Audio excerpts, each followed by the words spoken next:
Hi, I'm Chris with Carnival Cruise Yaks, and this is episode 162 of Yakety-Yak, straight from the Yak's mouth. John Heald, Carnival Cruise Line's brand ambassador, posts on his Facebook page where you can ask him questions. He reads the questions, he answers the questions, we read them all, and we take the cool, the weird, the funny, the lies, the myths, and we put them here for you. So on today's episode, we're talking about drinks on Celebration Key. Toilet paper's not on the prohibited list? Why can't I use my camera with the professional backdrops? Can I buy a ship's pin? And I'm traveling with just a birth certificate. And this is straight from the Yak's mouth.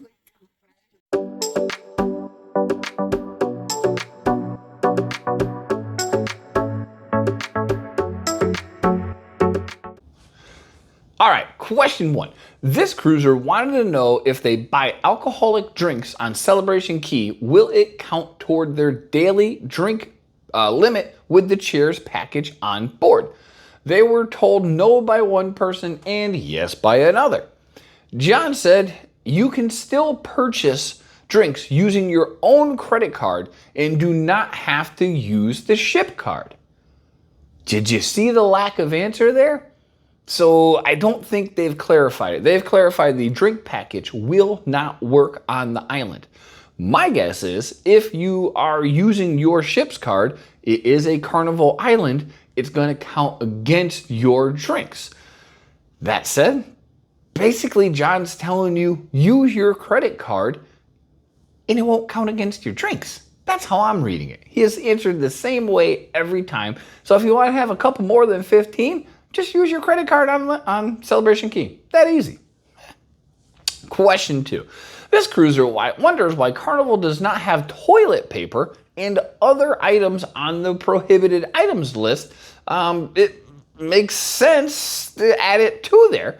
They know that if you put the wrong stuff in the toilet, it can and will cause major problems on the ship. John said perhaps they should add that to the list. They do have signs in the actual bathrooms, but it might make sense to add it to the prohibited items list. And I agree, because you see all the time people on Facebook and I use my own toilet paper and I was pissed because the toilet broke. And it's not just your toilet. There's a whole zone of toilets that you're breaking. Don't bring it on there. So if you like to bring your own toilet paper, don't. Just don't. Speaking of like, if you like what you see and you enjoy cruising content, please like and subscribe. We would greatly appreciate it. Question three. This cruiser asked, why does Carnival have a rule of no personal cameras with the backdrops and the characters on the ship? What harm does it do? They get Carnival wants photo sales, but it does make the company seem cold in its treatment.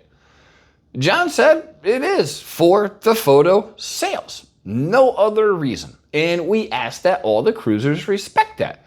Onboard revenue is what is needed to help keep the base price of the cruise lower. So don't be those people. You know, if you want to go on a different cruise line and we'll just say whatever room you book costs $4,000 there and $2,000 on Carnival, that's one of the reasons why. It's a business. It's absolutely a business, and anybody that's in business, the whole goal of a business is to make money. Ta-da! That easy. All right, question four. This cruiser asked if they will make the ship's pins available for purchase after the new program, just going to call it that, goes into effect in June 2026. John said that is something he is absolutely fighting for to get back on that program because so many people, ourselves included, love the ship pins. We have them on our little lanyards.